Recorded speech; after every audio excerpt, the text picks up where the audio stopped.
ઘણા બધા લોકો એવા છે કે જેના જીવનમાં આજે કોઈ નથી, એમાં એની ભૂલ નથી. એને તો પ્રેમમાં એને એની જાત આપી દીધી, મિત્રતામાં એની જાત આપી દીધી, સંબંધો સાચવવામાં એની જાત આપી દીધી, અને છેલ્લે સૌથી એકલો કોઈ માણસ હોય ને તો આવો જ વ્યક્તિ હોય કે જેણે લાગણીથી કામ લીધું હોય, મગજથી નહીં.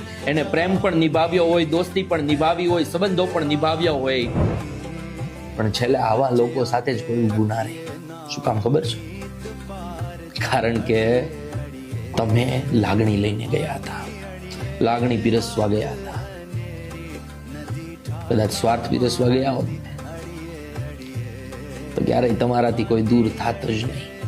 દુઃખી એ જ લોકો છે કે જે લાગણીશીલ છે અને હર એક પરિસ્થિતિની અંદર પણ સાથ નિભાવવા તૈયાર રહી છે. બાકી તો દુનિયા મસ્ત મજાની જીવે છે.